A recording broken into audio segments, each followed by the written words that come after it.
Guys, welcome. Collective reading tayo ngayon. So, tingnan natin kung ano yung current energy ng person mo para to sa mga no contact situation na nakikibalita sa kanilang mga person. Be open-minded po, hindi po halos lahat makaresonate. Thank you nga po pala sa mga nagsusubscribe, sa mga bumabalik. Maraming pong salamat. Give me the message for collective. Ano yung current energy ng person mo?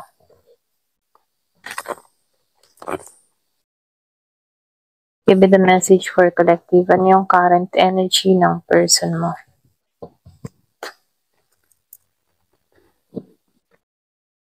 Give me the message for collective. Ano yung current energy ng person mo?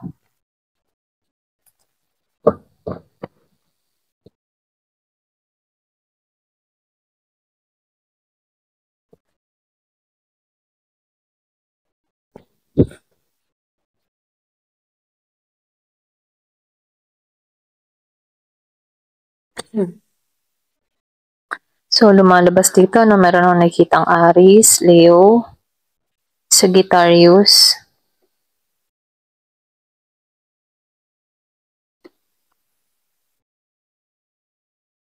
meron din akong nakikita dito na Virgo, Capricorn, Taurus,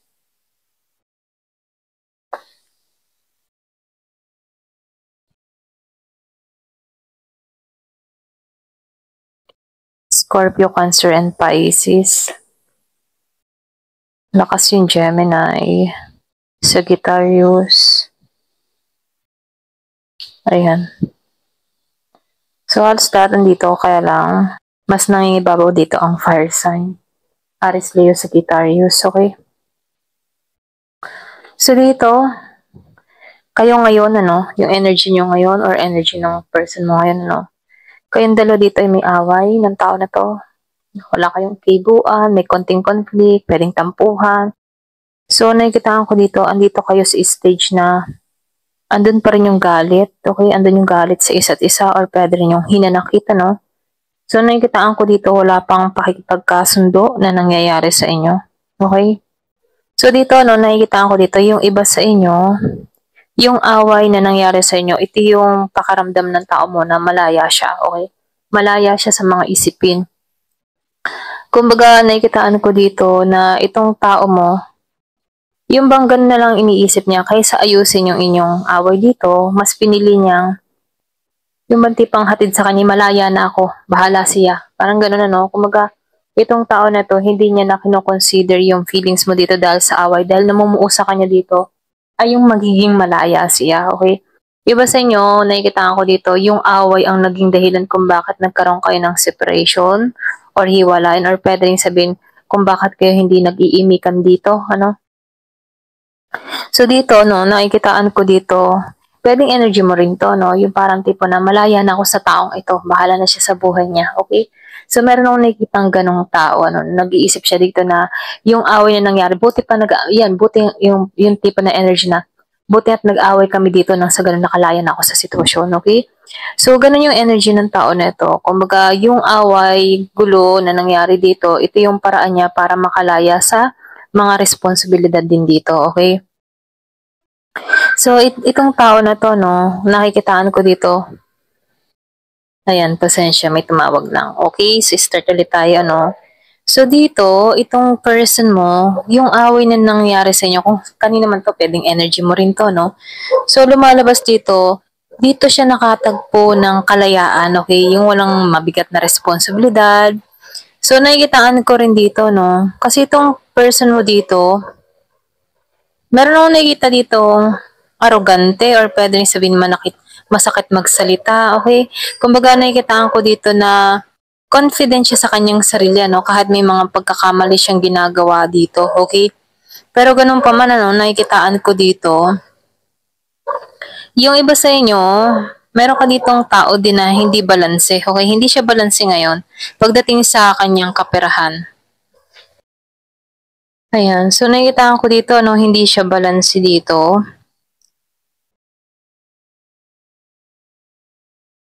So dito, lumalabas dito, yung iba sa inyo, wala ka ng pagkilala na ginagawa sa tao na to.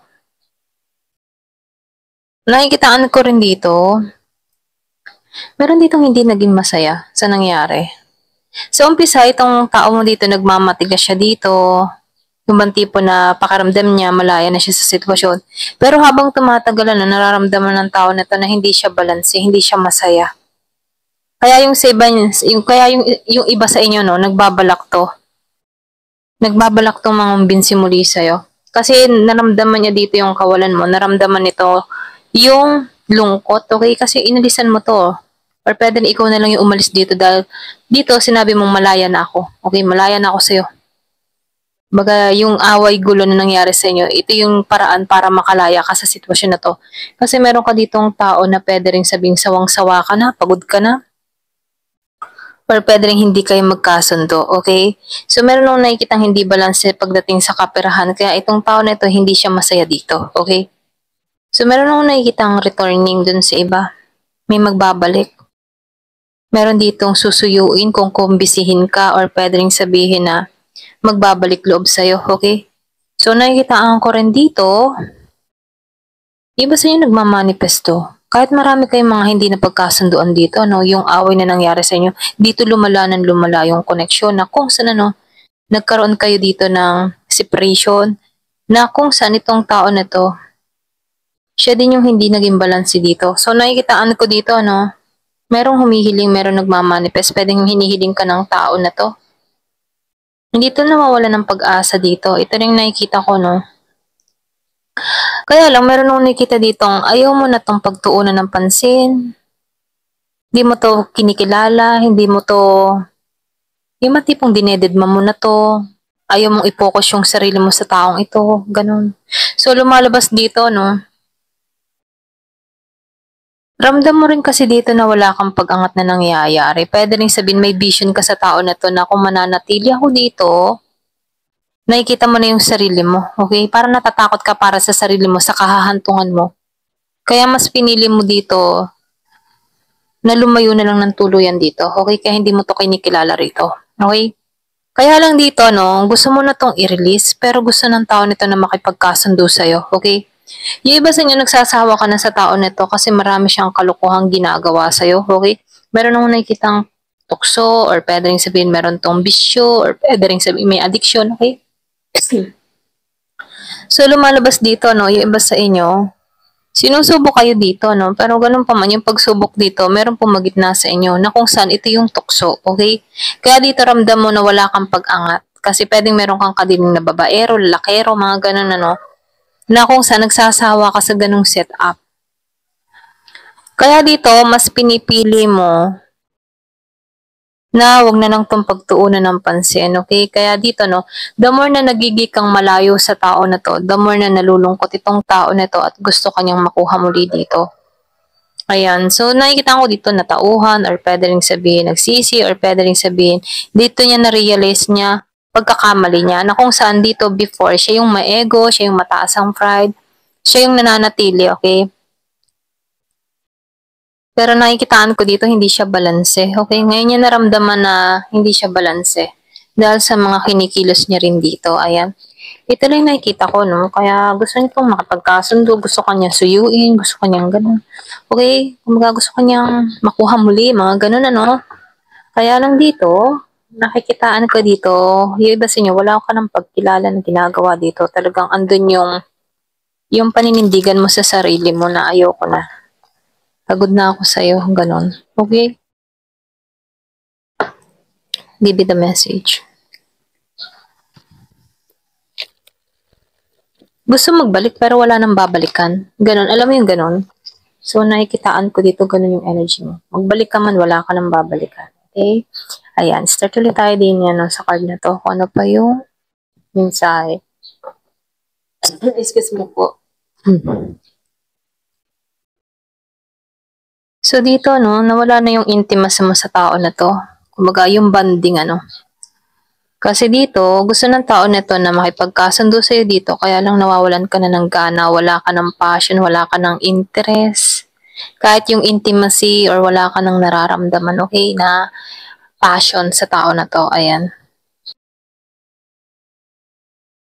So, So dito no, nakikitaan ko dito, yung iba sa inyo, yung pagkawala mo sa dito sa tao na to, dun ka nakaramdam ng relaxation, dun ka nakaramdam ng kapayapaan, wala ka nang inaalala, wala ka nang isipin, wala ka nang sakit ng ulo. Okay, wala ka nang iniintindi, ganon, okay? So dito no, yung iba sa inyo, yung paglaya mo sa sitwasyon mula sa tao na to, dun ka nakaramdam ng kalayaan, ganon. Kasi ikaw, handa ka na lang din dito sa bago, okay? Pwedeng meron kang bago or meron pumupukaw sa'yo ng atensyon, bagong tutor, or bagong admirer, mga ganun, no? So, nakikitaan ko dito, merong nagpapatibok muli sa puso mo or pwedeng kung gugustuhin mo man pumasok sa isang relasyon, gusto mo bago. Ayan. Ganon yung energy mo. Ayoko na sa luma akong person. Gusto ko bago. Gusto ko yung bagong kilig, ganyan, bagong pagmamahal, bagong spark, mga ganon.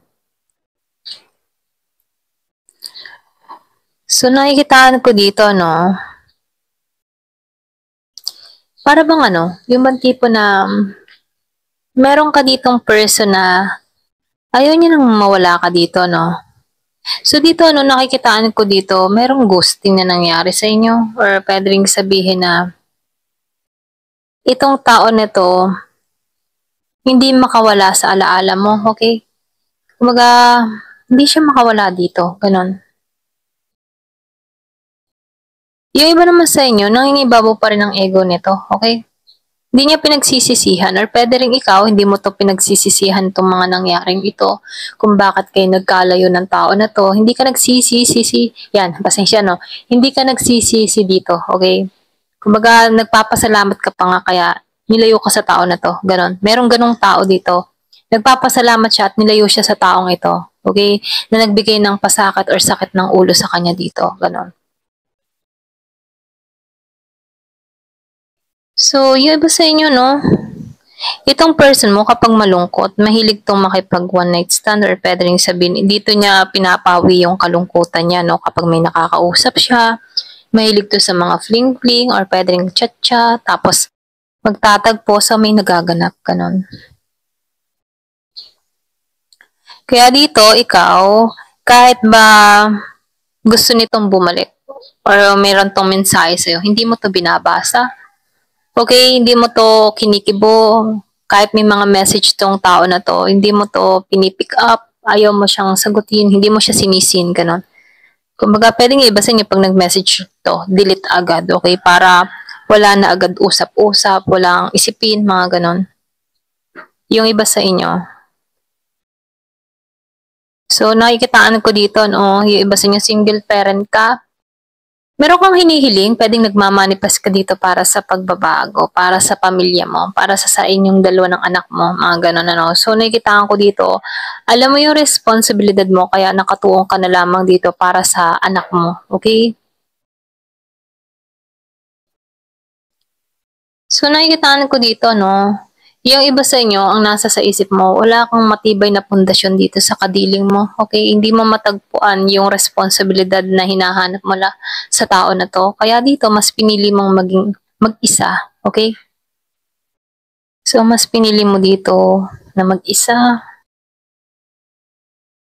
So, dito, no, kahit gusto ng tao na ito makipagkasundo sa'yo, ayaw mo, na-notice mo na hindi to divine connection, hindi ito para sa'yo, hindi siya yung soulmate na hinahanap mo, ganon. So, alam mo dito na hindi siya yung nararapat sa'yo, okay? Nararaman mo dito na karmic mo siya, nasa karmic relationship ka, or pwede rin sabihin, hindi to yung katadhana mo, okay? Kumbaga, negative lang yung impact na tingin mo sa tao na to, ganon. Kasi itong tao na to, no, magaling magsinungaling, okay? Hanggang ngayon, patuloy pa din to sa pagsisikreto. So, healing, releasing, ano. Iba sa inyo, nagpasya ka na lamang dito na kalimutan to, tanggalan to, okay? Kasi alam mo dito na hindi siya yung para sa'yo. Alam mo dito na hindi siya yung divine connection na ipinagkalob sa'yo, no? So, nakikitaan ko dito na yung iba sa'yo nagkakaroon ng realization na hindi talaga ito yung para sa'yo. Ganyan. So, very independent ka ngayon, okay? Naging independent ka dito dahil dito sa taong ito, no? Hindi siya nagpakatotoo or pwede ring sabihin na naging siyang malapit sa tukso. So, nafe-feel ko dito yung iba sa inyo, mas pinili mo na lang mag-isa, maging independent para sa anak mo, kung may anak ka man dito, no? So, dito, nakikitaan ko dito, mas committed ka sa sarili mo. Ganon, okay? Baga, ganun lang yung energy mo. Nakita ko yung 1515, merong angel number 1515. So, tingnan natin ano, kung ano pang mensahe sa'yo.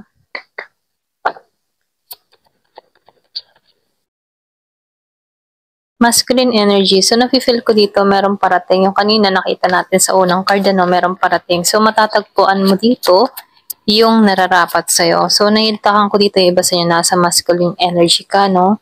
Meron ditong past, present, and future. Pwede rin sabihin, mas inuuna mo ngayon ang iyong future, dun ka nakatuon, okay? Yung mga nangyari sa past, kinakalimutan mo na.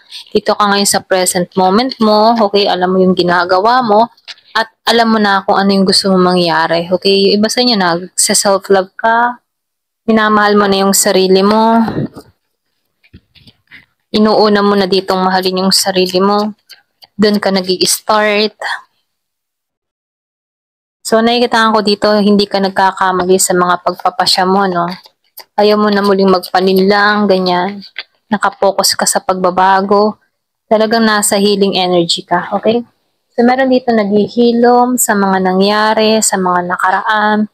Mas pinili niya yung paghihilom dito. Meron ako nakikitang 27, 41, 20, meron pinanganak nung 6, 4, 27, at 20. Okay? Ayan, ito lang yung nakikita ko. Thank you for watching. Love and peace.